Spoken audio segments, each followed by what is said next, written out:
Distribuição Europa Filmes do Brasil. Versão brasileira Lipsyn, São Paulo. História das religiões.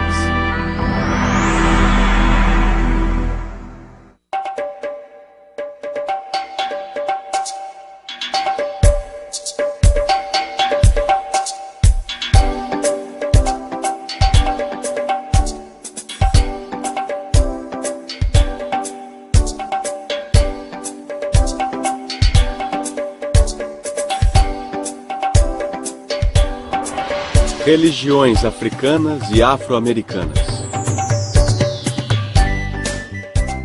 A África atual inclui mais de 40 estados-nação, muitos deles com uma grande variedade de culturas e religiões.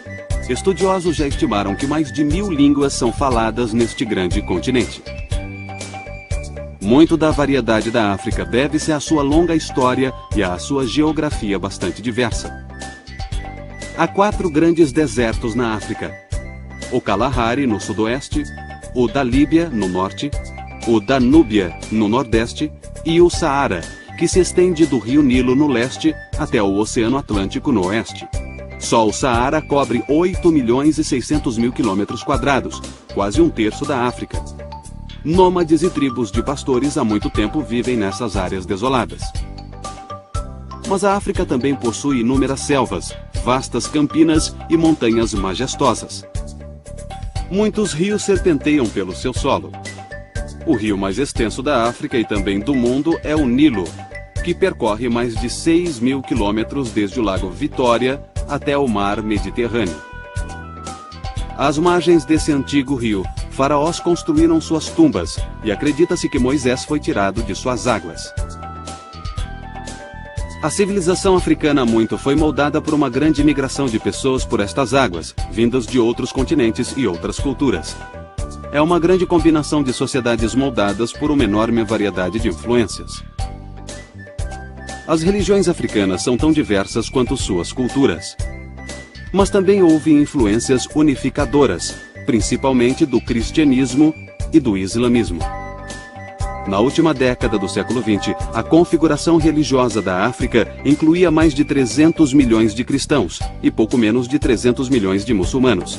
Existem cerca de 70 milhões de seguidores de religiões tradicionais africanas e cerca de 1,5 milhão de hindus. De 30% a 40% dos africanos praticam as religiões nativas ou o que os historiadores geralmente chamam de religiões tradicionais africanas. As crenças nativas sobreviveram ao se misturar com o cristianismo e com o islamismo. Essa mistura ou combinação é chamada de sincretismo, um fenômeno comum na história das religiões e das culturas.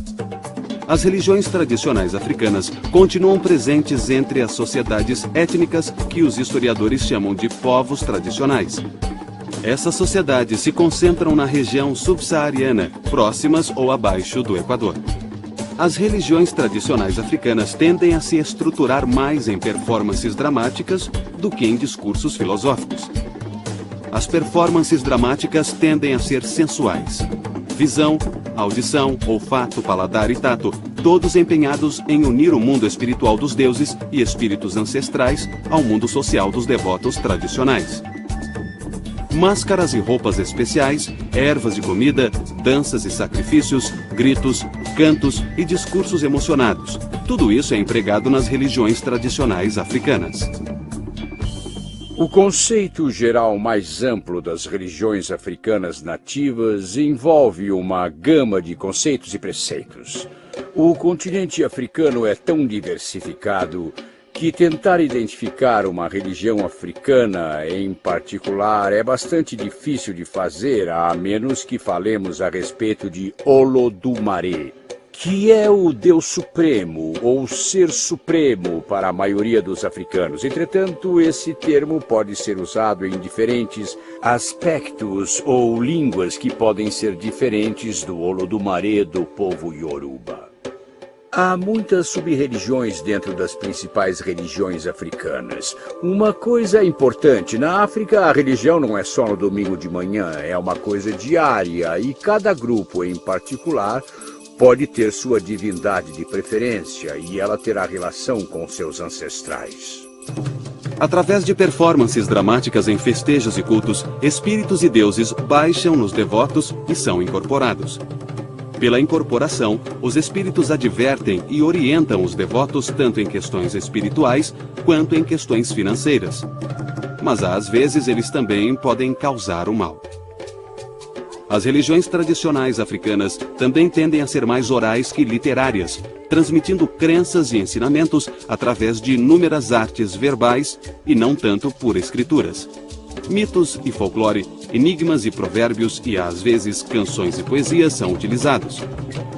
Alguns teólogos africanos cristãos creem ser possível uma nova era de independência religiosa na África terceiro-mundista. Alguns veem o fenômeno das igrejas nativas como um sinal dessa nova era, ou a nova chegada do Espírito Santo. Há cerca de 25 ou 30 anos, a África começou a se remodelar e a se voltar para seus próprios meios e métodos nativos de adoração. Lembro que muitos já me disseram que quando o missionário vem, eles pegam o piano e começam a cantar aquelas velhas canções que são ensinadas e tudo mais. Mas quando o missionário dá as costas, eles pegam o tom-tom, que é como eles chamam o tambor, e voltam a praticar os seus cultos nativos. Nós vemos que a África hoje está realmente conseguindo praticar a sua religião. Ou a sua espiritualidade da forma que ela quer e não controlada pelos colonizadores. Os movimentos separatistas da África prosperaram ao converter seguidores de religiões tradicionais para o cristianismo ou para o islamismo. Mas o reflorescimento recente das religiões tradicionais é diferente. Ele visa redescobrir ou reafirmar as práticas tradicionais africanas após séculos de dominação cristã e muçulmana. Algumas religiões tradicionais africanas no passado tomaram a forma de sociedades secretas.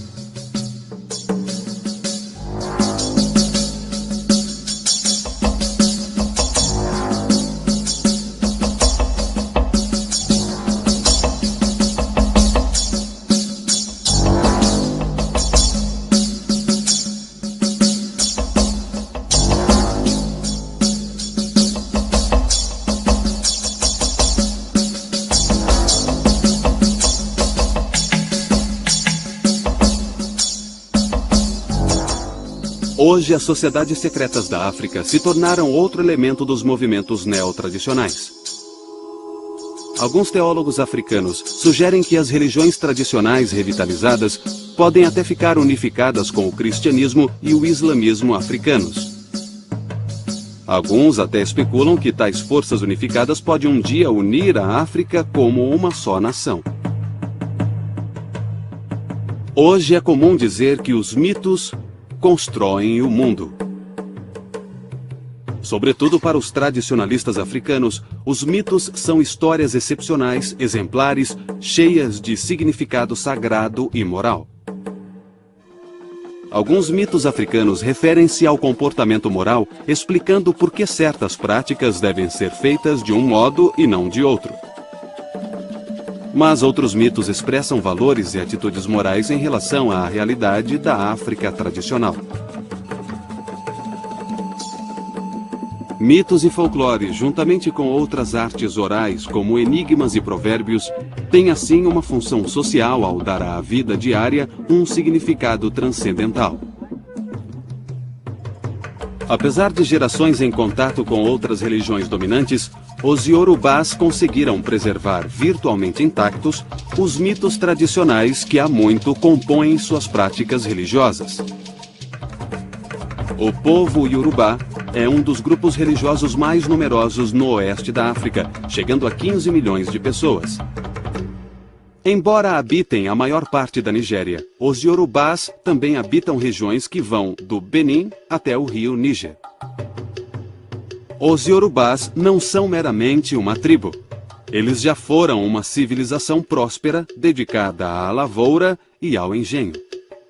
A religião iorubá é geralmente associada ao politeísmo. Mas tal associação ignora totalmente a natureza da religião iorubá, assim como seus mitos, seu folclore e seus rituais. A religião iorubá de fato abrange um conjunto de divindades, mas todas elas são manifestações de uma divindade suprema. A estrutura Ifá, Orixá ou o Panteão começa com o Olodumare, que é traduzido como o controlador do universo. Essa entidade seria conhecida como nosso Ser Supremo. A partir dessa entidade, nós temos os orixás. Esses seres divinos são várias expressões do Ser Supremo, que foram encarregados pelo Ser Supremo de criar o mundo. Essa versão comum do mito da criação dos Yorubás nos revela algo sobre a relação entre o Olodumare e as divindades menores chamadas de orixás. Cada orixá é uma representação ou manifestação do poder de Olodumare, mas nenhum deles é Olodumare. Somente Olodumare é supremo. As outras divindades exercem um papel muito importante. Elas são mais atuantes nas questões humanas. E o Ser Supremo é meio que representado por essas outras divindades. E cada uma tem seu próprio altar, tem seu próprio sacerdócio, seu próprio conjunto de tabus e objetos sagrados, locais sagrados, e controla aspectos específicos do comportamento humano ou de todos os nossos problemas globais. E isso praticamente não existe nas religiões tipicamente ocidentais. O Olodumare, de fato, remonta aos primórdios da mitologia iorubana. Mas seu poder e sua presença é manifestada e transmitida em mitos que personificam a natureza e os processos naturais. A terra, os rios, lagoas e oceanos, tudo é respeitado como pessoas ou deuses. Às vezes, o Olodumare é até mesmo retratado como uma pessoa importante que viveu há muito tempo. O Orixá Nlá, também chamado de Obatalá, é uma manifestação de Olodumare. Esse orixá, ou deus menor, é o criador, o modelador das formas humanas. Embora Obatalá geralmente seja andrógeno, ele é mais frequentemente descrito como homem. Ele é o criador dos bebês no útero. Ele até mesmo cria os deformados e desfigurados. Portanto, zombar de tais criaturas desafortunadas é zombar do próprio Obatalá. Não está totalmente clara qual é a relação entre Obatalá e os outros orixás, mas de acordo com a mitologia iorubana, existe aparentemente uma hierarquia de orixás. Alguns têm sua origem no próprio Olodumare. De acordo com a primeira versão do mito da criação, esses orixás originalmente habitavam os céus com Olodumare e eles auxiliam Obatalá em seu trabalho de criação. Esses orixás também são divindades primordiais. Entre eles estão Exu, Xangô, Ilê e Olum-Milá. Olum-Milá também leva o título de Babalaô, o pai dos mistérios. Ele é enviado por Obatalá para dar orientação. Exu, outro orixá primordial, é representado na mitologia iorubana como o brincalhão. O brincalhão ou travesso aparece em muitas mitologias tradicionais africanas.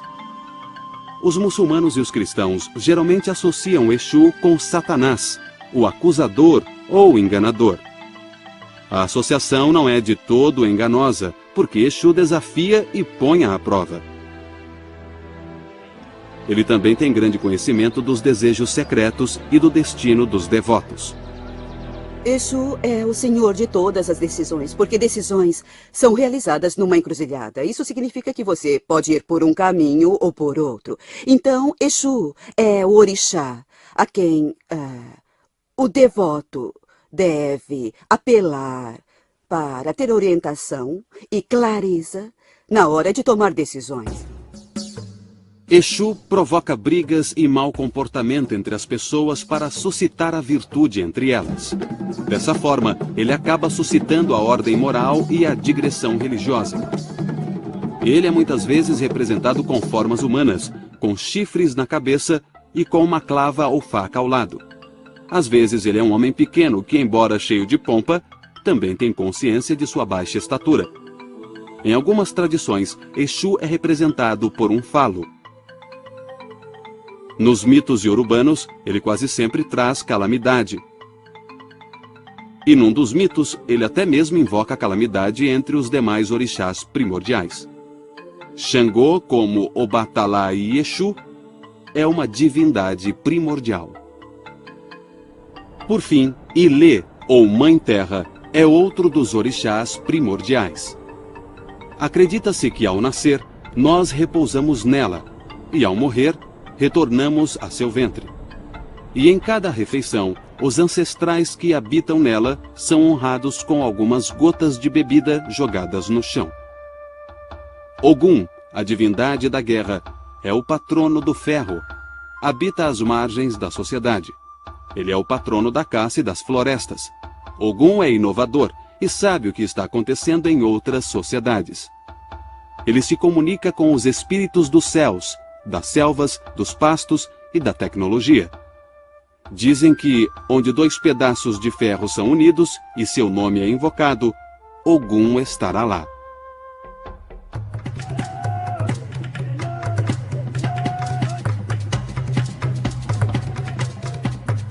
Entre os Shonan do Zimbábue, os ancestrais são os intercessores entre o Deus Supremo e a comunidade dos vivos.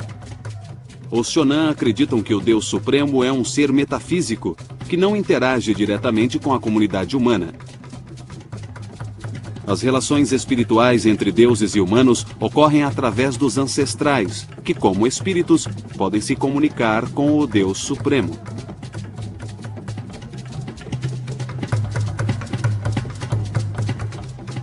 Mas os ancestrais Shonan também são espíritos humanos que se mantêm ligados à sociedade terrena. Independentemente de como os humanos são vistos entre esses povos tradicionais, eles estão quase sempre ligados ao mundo divino, ou por seus espíritos, ou pelo destino.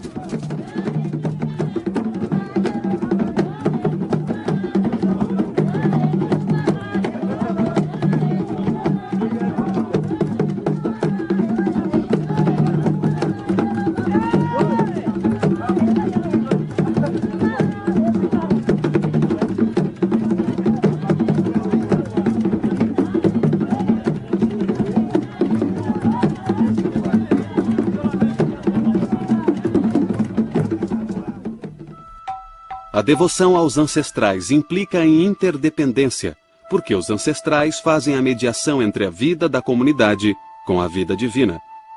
Os ancestrais participam ativamente tanto no domínio dos mortos quanto no dos vivos. Os Yogi, que é o plural de Yog, não são presenças sempre amigáveis ou más em certos santuários. Tais espíritos e forças também se envolvem nos conflitos da sociedade com outros Yogi. Alguns desses Yogi podem trazer calamidade, principalmente doenças.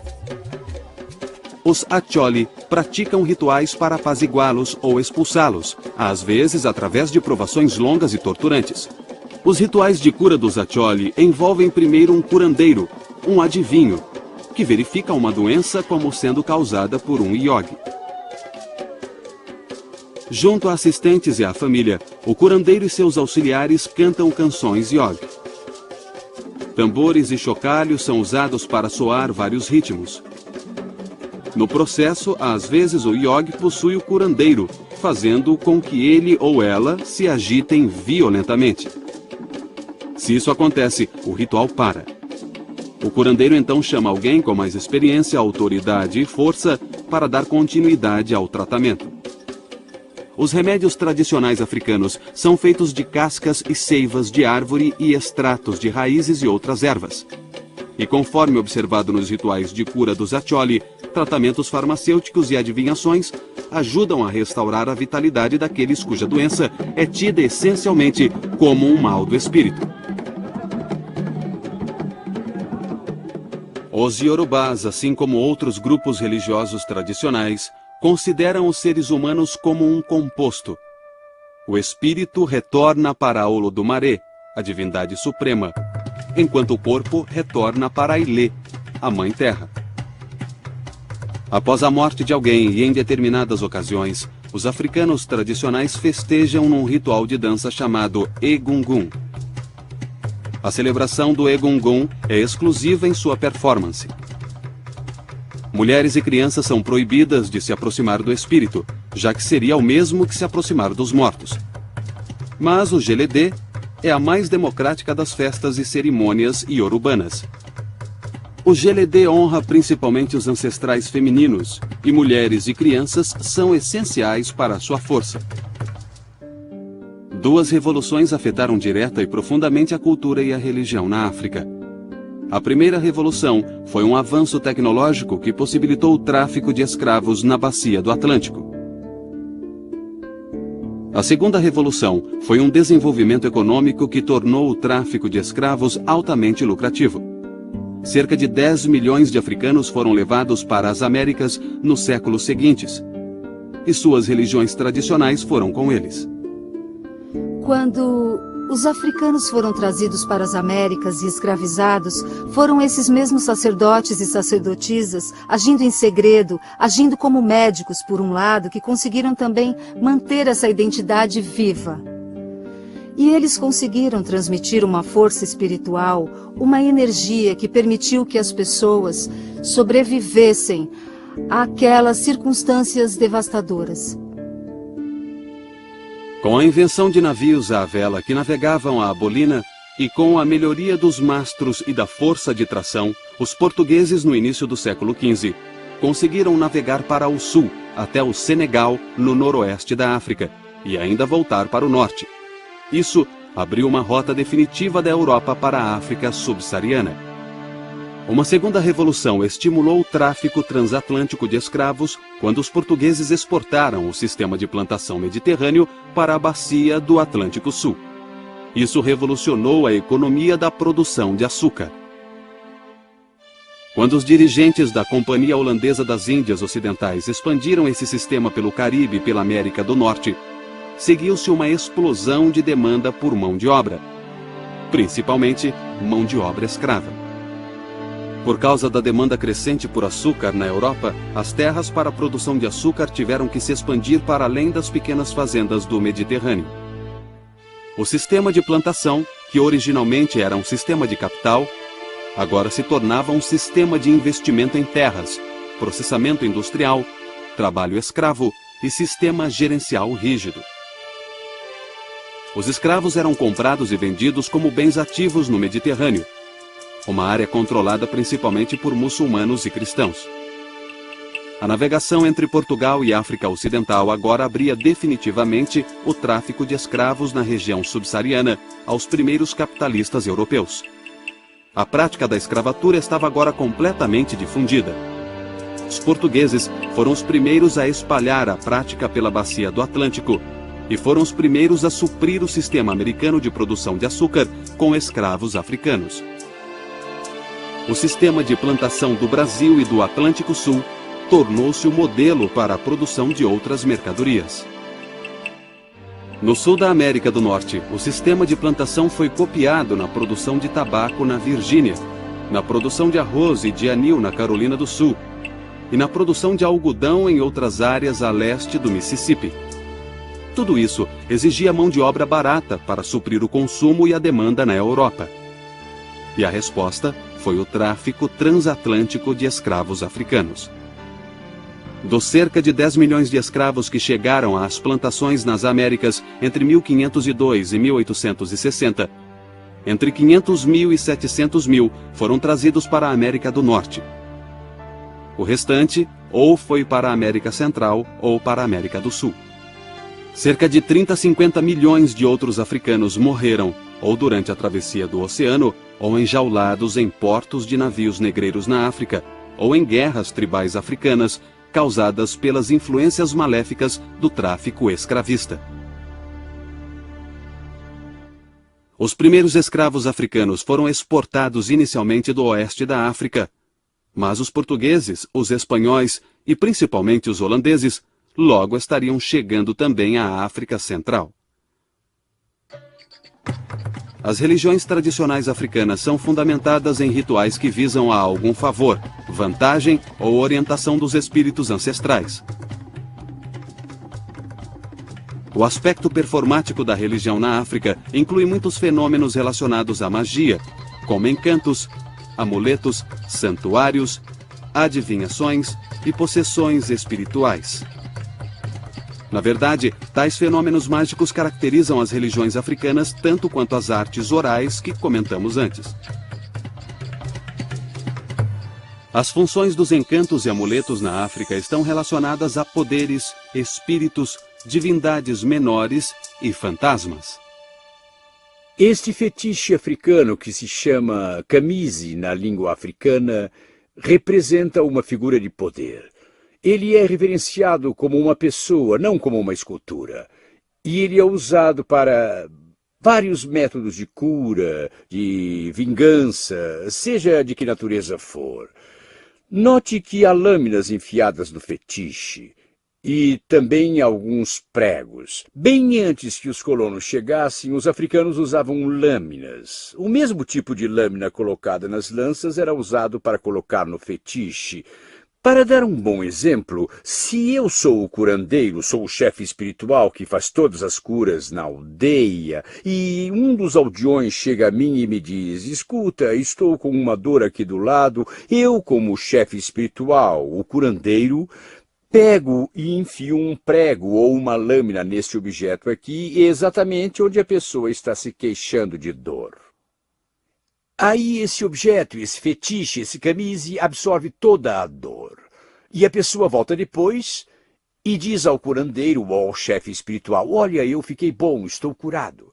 Então, todas essas lâminas que você vê representam o número de vezes que as pessoas vieram ao chefe espiritual para serem curadas.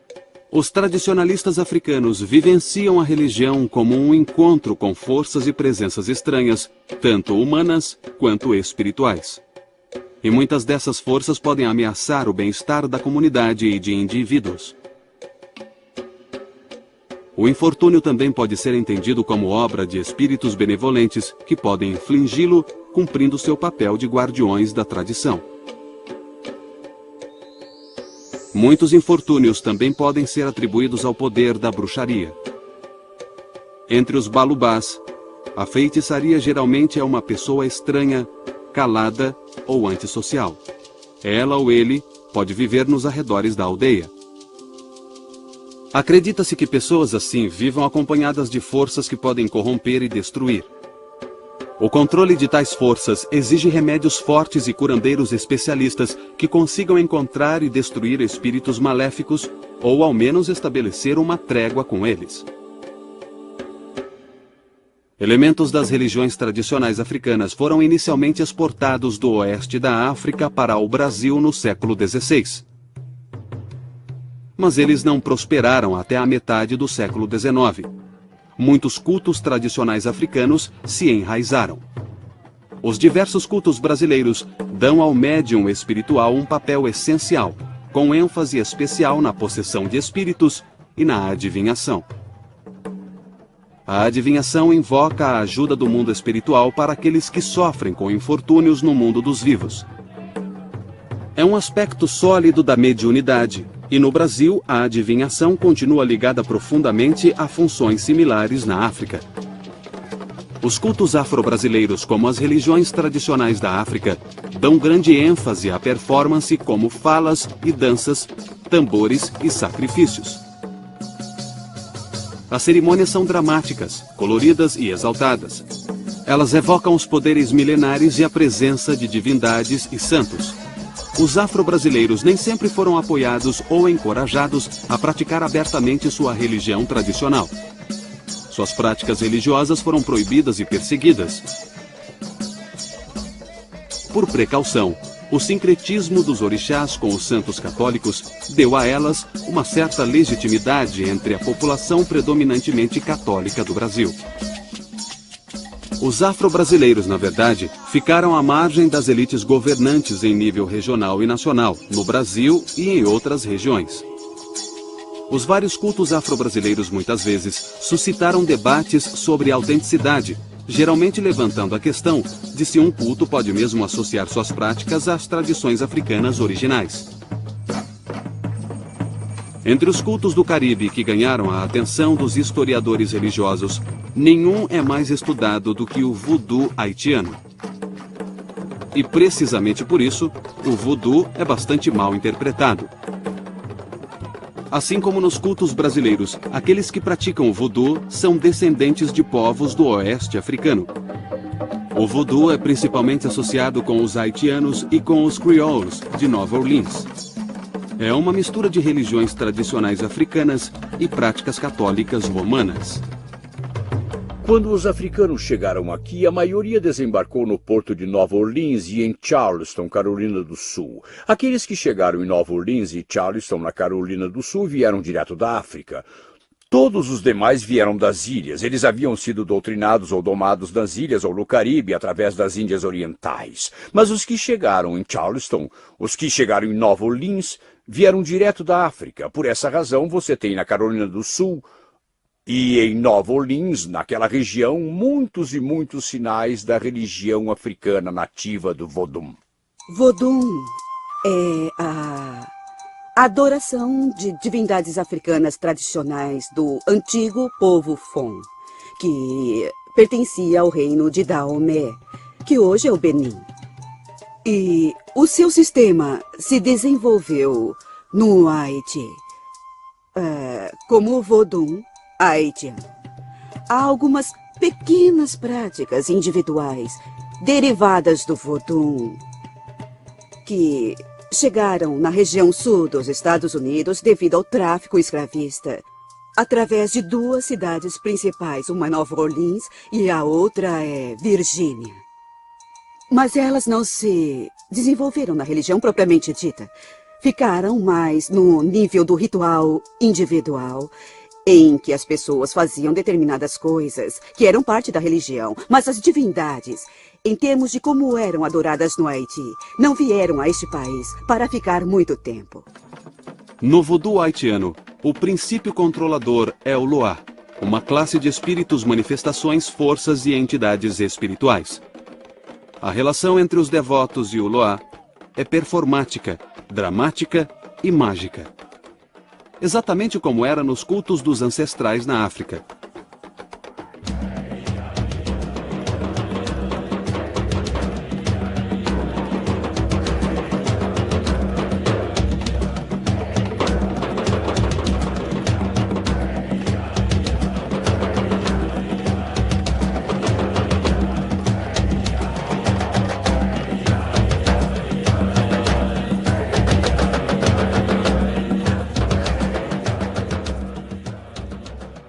A prática do voodoo começou a diminuir quando o Haiti chegou ao fim do século XX. Uma das causas do declínio do voodoo é o fim das grandes famílias rurais. Outra causa é a fragmentação de grandes cultos em cultos menores, dirigidos por sacerdotes mal treinados. Uma outra causa é a pobreza, que fez com que muitos devotos do voodoo procurassem a vida urbana. Nas cidades, esses devotos esquecem suas preocupações agrárias tradicionais e sua ligação com os espíritos ancestrais. No entanto, o culto do voodoo ainda é uma crença vigorosa na bacia do Caribe e em partes da América do Norte. Entre as menos conhecidas das religiões afro-caribenhas está a santeria, uma religião tradicional praticada principalmente em Cuba e em Porto Rico. A santeria, que significa adoração aos santos, preserva elementos distintos da religião iorubá no Novo Mundo. De fato, sua divindade central é o Olodumare, o deus dos iorubás. Os orixás, ou os deuses menores da tradição iorubana, são venerados como anjos da guarda pelos devotos da santeria. Várias versões da religião iorubá eram praticadas entre os povos hispânicos e daí evoluíram para uma prática chamada santeria. A religião iorubá acabou se misturando com o catolicismo francês. Algumas divindades dos iorubás foram transformadas em santos naquela época. Portanto, havia uma certa correspondência e eles conseguiram transformar todos aqueles conceitos religiosos em algo bem mais aceitável. Então a santeria e Yorubá estão muito ligados. A escritora Mihene Gonzalez Whippler observa que cada devoto da santeria usa a adivinhação para determinar qual orixá foi designado como seu ou sua divindade protetora. Os adeptos da santeria acreditam em possessão espiritual. Os santeiros são possuídos ou servem de cavalo para os orixás ou santos. Em tais possessões, o santeiro torna-se o médium pelo qual um orixá ou santo falará cara a cara com os devotos. Tudo isso envolve um complicado e longo sistema de iniciação para cada devoto da santeria. O amor é uma virtude de Lodumaré que nós aqui na Terra tentamos alcançar. Para adquirir e manter o verdadeiro espírito do amor, devemos nos sacrificar e alimentar o espírito diariamente. Isto representa a bondade de Iejiabe. Purificação, bom caráter e longa vida. Vocês dois podem beber, por favor. Muito bem, para sua noiva.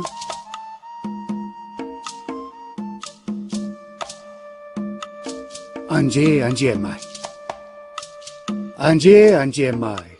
Anje, Anje, Anje, Anje. Tudo bem. Antes de sairmos, você pode beijar a noiva.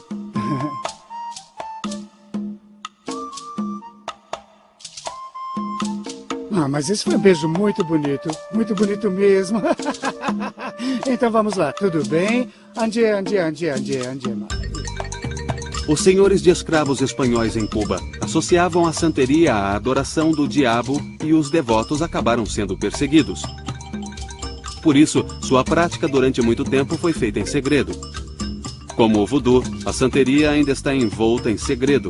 E assim como no voodoo, pessoas de fora consideram a santeria exótica e diabólica. A santeria é vista com suspeita principalmente porque os sacrifícios são parte essencial dos rituais. E até o sacrifício com sangue pode ser praticado quando envolve uma importante questão espiritual. Os cultos neotradicionais africanos não são tão comuns nos Estados Unidos quanto são na bacia do Atlântico Sul. O estudo das religiões afro-americanas nos Estados Unidos tendem a enfatizar a ascendência cultural do protestantismo afro-americano em oposição ao catolicismo afro-americano, ao islamismo afro-americano e aos cultos neotradicionais africanos. Essa ênfase no protestantismo afro-americano é fundamentalmente baseada no contato histórico entre escravos africanos e colonizadores britânicos protestantes. Em outras palavras, foi o protestantismo americano que legitimou a instituição da escravatura nos Estados Unidos. E foi ao protestantismo que os primeiros escravos foram expostos. Sociólogos como C. Eric Lincoln e Lawrence Mamiya descrevem o cristianismo afro-americano nos Estados Unidos com o termo Igreja Negra. Sociologicamente, as igrejas negras são aquelas constituídas por qualquer cristão negro, se ele ou ela for membro de uma congregação negra. As igrejas negras, assim definidas, são as 7 maiores congregações independentes, controladas exclusivamente por negros e juntas agrupavam 80% dos devotos religiosos negros no final do século XX. Certamente, uma coisa que precisamos dizer que foi transmitida das religiões tradicionais africanas está presente em toda a cultura e nas religiões afro-americanas é a música. A música, a cantoria, o evangelho, a música gospel, os spirituals, porque todo esse conjunto dessas performances religiosas, creio eu, está muito ligado à expressividade africana. A forma como todos na congregação se envolvem e as pessoas pulam, gritam, dançam, se emocionam e o ritmo da liturgia vai se elevando, atingindo o ponto máximo e depois retornando. Ali, com certeza, existe um padrão, um formato que permite, encoraja todos a participarem e a se envolverem também nesse processo.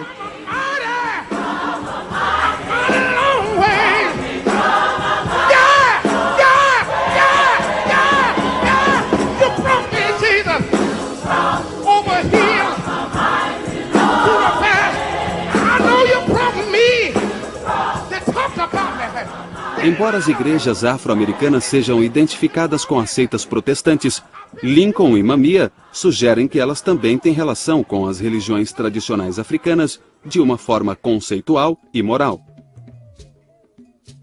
Eles explicam a relação em termos do que chamam de cosmos sagrado negro, que é um universo paralelo ao cristianismo europeu. A ideia do cosmos sagrado negro é, em parte, uma resposta a outros sociólogos que afirmam que as igrejas afro-americanas são apenas uma tentativa débil de imitar a cultura branca. Esses outros sociólogos dizem que as igrejas afro-americanas não exibem nenhum elemento excepcional que as diferencie do cristianismo e da cultura europeia. Mas para sociólogos como Lincoln e Mamiya, as igrejas afro-americanas são alternativas morais e religiosas para as grandes igrejas norte-americanas. Nós não viveremos em pecado porque somos filhos de Deus. E quando tudo isso aqui acabar, quando a noite não mais se projetar sobre nós, quando nós não mais estivermos às margens deste rio, poderemos declarar como Martin King declarou: finalmente livres, finalmente livres. Graças a Deus Todo-Poderoso, finalmente livres. As igrejas afro-americanas tendem a ser evangélicas. Para tais igrejas, a pregação tende a se basear em histórias bíblicas, tanto das escrituras hebraicas quanto do evangelho cristão. E busca converter os descrentes ao cristianismo. Ideias como santidade e santificação são frequentemente usadas para descrever tal forma de pregação. Música gospel e pregações carismáticas são parte proeminente de sua vida religiosa. Os ensinamentos sociais das igrejas afro-americanas tendem a ser igualitários. Na verdade, a ênfase igualitária identifica fundamentalmente os ensinamentos sociais das igrejas afro-americanas. Tal ênfase talvez nunca tenha sido tão evidente como no movimento pelos direitos civis na década de 60. Mas os sociólogos Lincoln e Mamiya sustentam que a influência das igrejas afro-americanas é mais evidente não no ativismo pelos direitos civis, mas sim na influência interna da própria cultura afro-americana. Com a Revolução Cultural nos anos 60 e começo dos 70, as igrejas afro-americanas começaram a examinar suas possíveis ligações com as religiões tradicionais africanas. Existe um ressurgimento. Eu gosto de usar a palavra renascença. Há uma renascença de religiões africanas ocorrendo exatamente neste momento. Ela, na minha opinião, atingiu o seu segundo estágio. O primeiro estágio da expressão da religião foi a forma como a religião precisou ser praticada durante os anos de escravidão. Por causa do modo como a escravidão funcionava na época, em vários lugares, as religiões tiveram que se esconder. Elas não podiam ser praticadas publicamente. Elas, se fossem praticadas publicamente, tinham que ser sob um disfarce ou com uma máscara, fingindo fazer alguma coisa que não estavam fazendo ou fingindo ser uma coisa que não eram. Nos últimos, eu diria, 50 anos, desde a década de 1950, a religião começou a passar por um outro processo de nascimento. E esse processo de nascimento, baseado no que eu observei, levará a religião a um outro estágio do seu ciclo de expressão, que é se tornar pública. Os aspectos dramáticos e orais da cultura tradicional africana são vistos com mais força nas instituições leigas afro-americanas, como na arte, na música, no teatro, na literatura, no cinema e organizações políticas radicais. Elementos distintos das religiões tradicionais africanas aparecem entre os católicos afro-americanos e entre os devotos de cultos neotradicionais afro-caribenhos e cultos religiosos afro-brasileiros. Mas os números em tais grupos são pequenos, e eles estão fora do eixo principal das práticas religiosas afro-americanas. As religiões tradicionais africanas fornecem informações valiosas para a nossa compreensão das civilizações humanas. Elas são a memória viva das origens tribais e ancestrais de muitas das chamadas grandes religiões. A história das religiões africanas e afro-americanas é uma história de sincretismo e conversão. O fato de que as crenças religiosas africanas tenham sobrevivido sugere que tais crenças continuam a ser fontes vitais de sentido religioso e moral, tanto na África pós-colonial quanto nas Américas. As religiões tradicionais africanas conseguem transmitir a experiência religiosa numa variedade de artes orais e performances dramáticas, seja nos movimentos da Igreja Nativa na África ou nos movimentos neotradicionais, como o Voodoo do Haiti e a Santeria de Cuba.